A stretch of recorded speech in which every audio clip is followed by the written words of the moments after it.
อ๋อพอดีไอ้มากกับทีมงานมายาม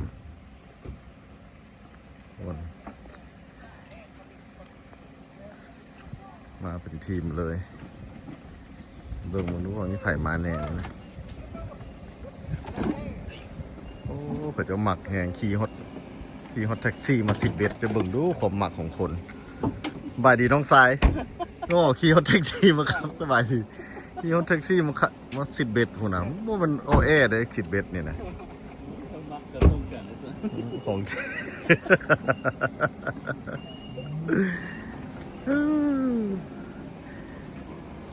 โอ้ธรรมดาเด้อเดี๋ยวนี้เพิ่น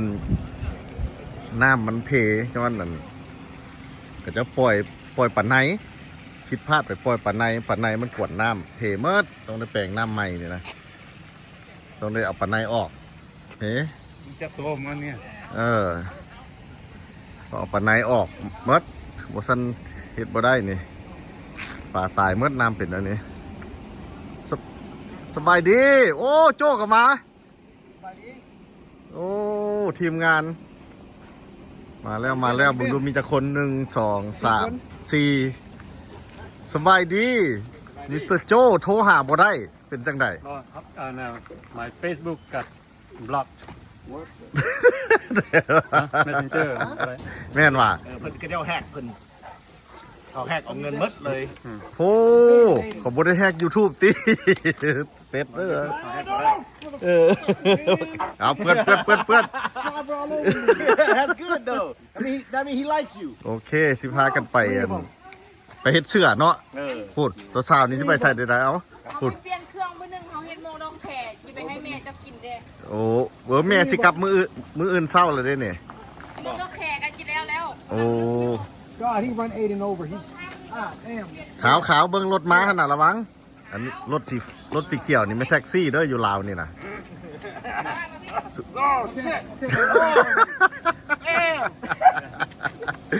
มานี่มันมักเอาปากมาจุเสื้อเฮาเฮ็ดให้เสื้อเฮาเปื้อนนี่หมอนี่มันห่าวนี่นะนัดเพิ่น4 โมงมักจังโมงแล้วเดี๋ยวนี้ล่ะ3 โมง 34โอ้ข่าเวลาก่อนซะน่ะเราบ่ได้อยู่บ้านเราบ่ได้อยู่บ้านเรามานัด4 โมงเอ้าบัดนี้สิพากันไปเฮ็ดเสื้อแล้ว4 คนกับ4 คันเฮาสิขี่กับไอ้โจ้นี่นะอ๋อพูดนะเจ้าเบิ่งนี่เดี๋ยวโจ้เด้อซ่อนได้อยู่บ่ล่ะโจ้ไปบัดนี้นะ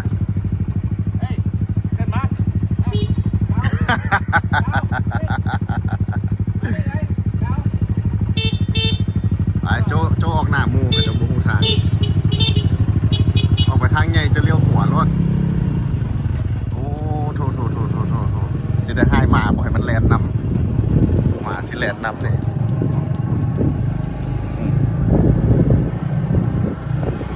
โอ้ยอย่าไว้หลายโจ้อย่าไว้หลายค่อยๆหมอคิดขี้เก่งแล้วเนาะเอาผมมา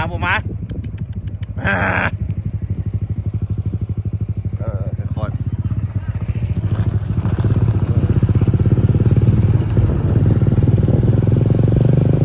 โอ้ทีมงานเข้ามาแล้วพวกเรา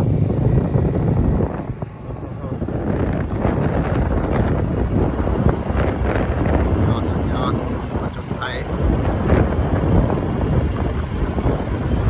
อย่างนี้เพิ่นจะถมแล้วนี่จะไหนกับ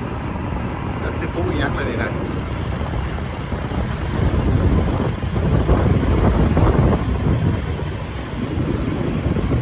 ออกมาท่องทางใหญ่เลยแล้วก็ปุ๊กเต็มแล้วขวาปุ๊กเต็มดินเลยอันนี้ก็ได้สงสัยมันที่เฮ็ดขายรถนี่แหละเลี้ยวขวานี่เลยนี่อันนี้บ้านปากข้างหอม2โอ้ยโจ้ร้อยโจ้โจ้โ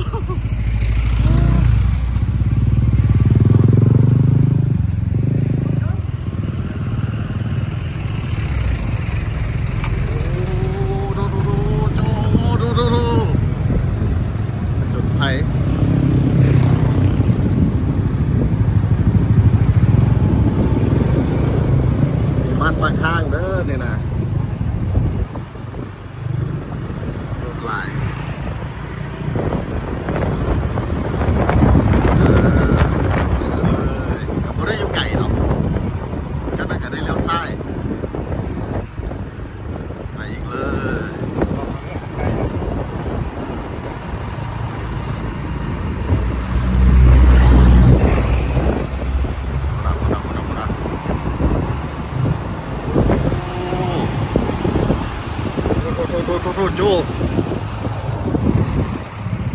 ธรรมดาที่นี่โดจู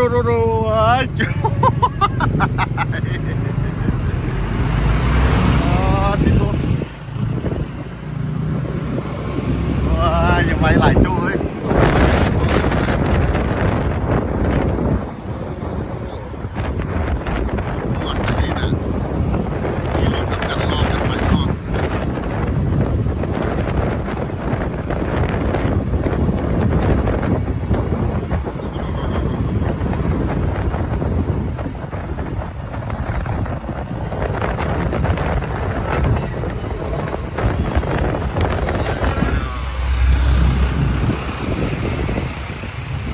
บ้านปากทางนี่ตึกๆใหญ่ๆขึ้นมาเดี๋ยวนี้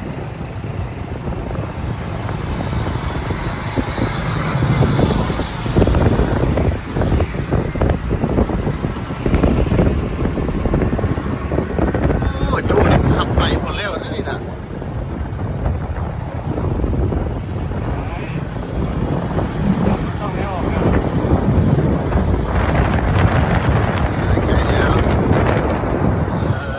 บ้านดงละศพเขาเลยอยู่ปากข้างบ้านเขาบ้านติดกันก่อนเขาจะไปนี่เป็นดงละศพ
จุลังกายนี่แหละอยู่ทั้งตัวเด้อหน้ารถกระบะสีขาวคันนั้นขี่เข้าไปในเฮือนเพิ่นเลยขี่เข้าไปอีกทั้งหลังรถกับห้อมเข้าอยู่ข้างหน้านี่แหละเข้าไปในนี่เลยโอเค right here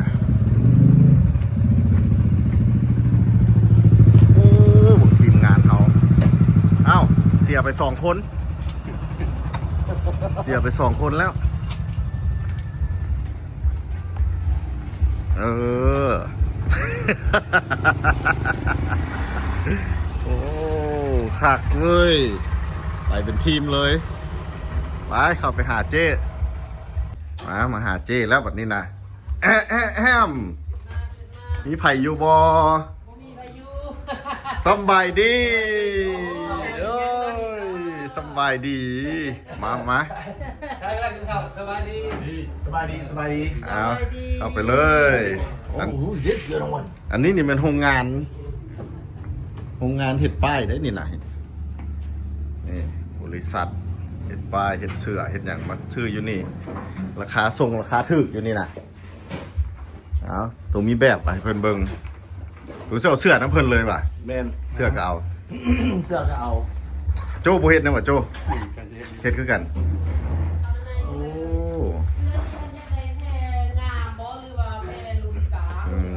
มาเอาบอลมันเลยบอลถึกอยู่นี่นะบอลถึกแล้วเขาจะมาเบิ่งกันว่า บอกตัวนี้เท่าไหร่ อะไรเนาะ อันนี้เท่าไหร่ ตัว นี้ฮะนะเอาทรงยูนีเฉพาะแต่เสือฮะนะตกอยู่โต๊ะนึงฮะนะแซนกีแล้วอันยังมาใส่โลโก้นี่ไล่ตามจำนวนสีจากนั้น เบิ้งซิเบิ้งก็มีแนวอะไรนะอะไร โอเคเดี๋ยวสิจัดเสือ อ๋อมันมีหลายเจว่ามีหลายราคาว่าซั่น fabric อันนี้อันเดียวกัน โอ้โหครับเอ๊ะ ตัวนี้นี่ เราจะโพโล ตัวนี้ you need to follow นะ โปโลก็มีทุกสีมีครบทุกสี อันนี้อันเดียวกัน เริ่มแต่จักพันจักกีบเจ ตัวนี้หัน45,000กีบพิมพ์สีเดียว พิมพ์เสือพ่อมพิมพ์ไหมพ่อ โอ้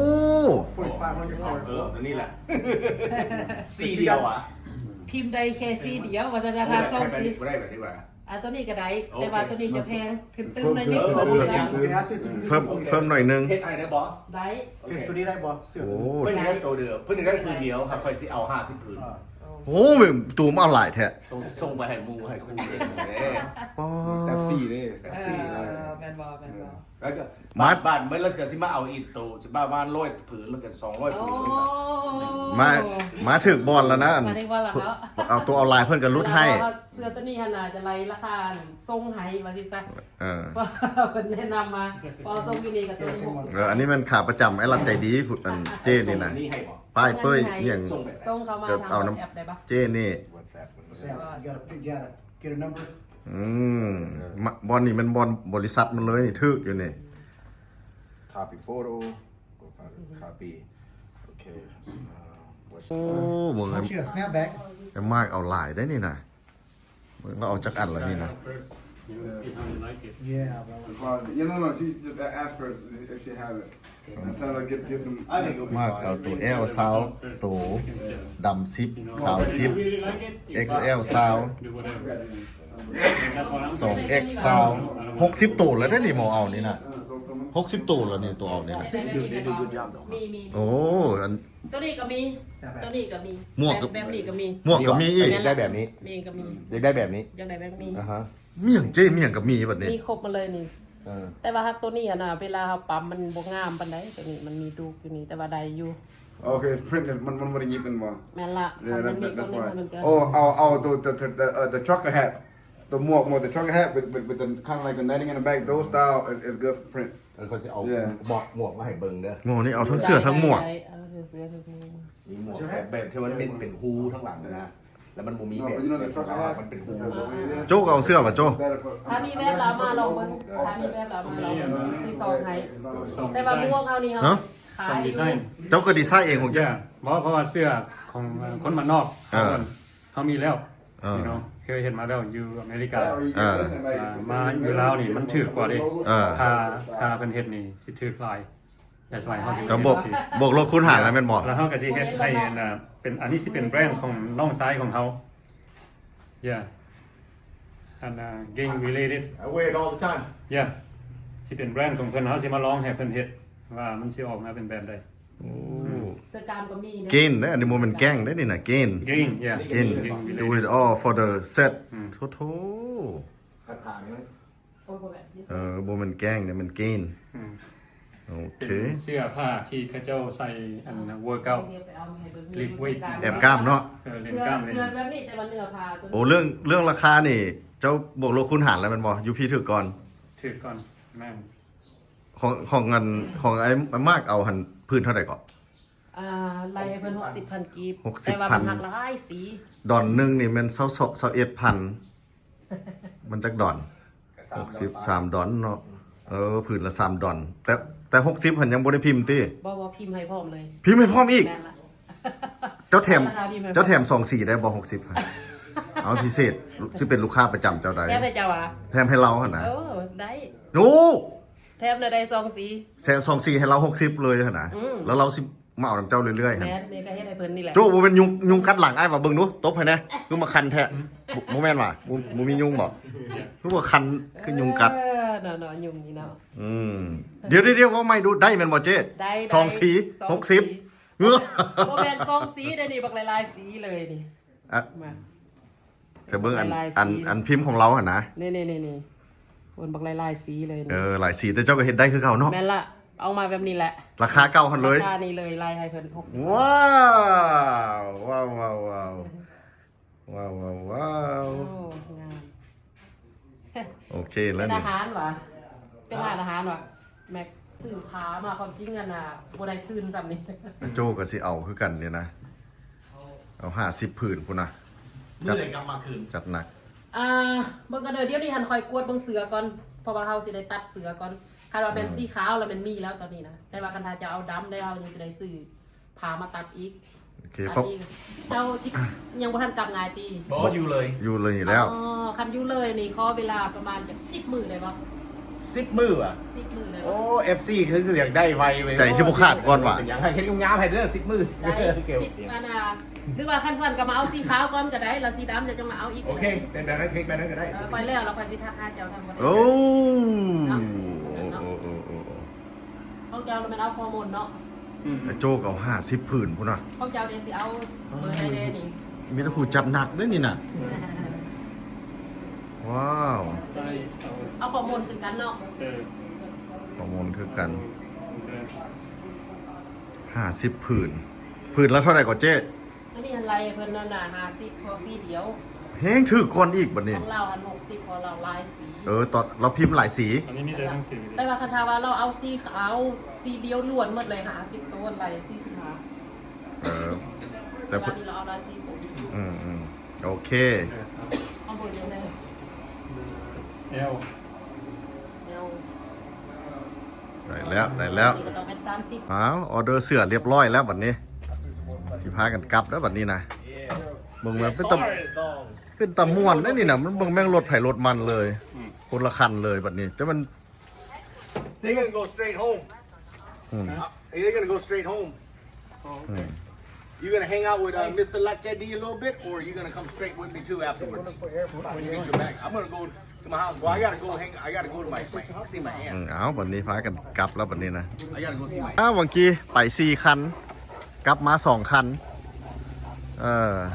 เหลือ3ไอ้น้องเขาเราพากันไปซื้อพิกกี้นี่ก็พิกกี้กับอันนี้อันละ 35,000 กีบอิ่ม 35,000 กีบเป็นจักดอนโจ้ 35,000 กีบ เออ ดอน60 โอ้ไปโอ้มากว่าซ้ำสกินว่าสั่นโอเค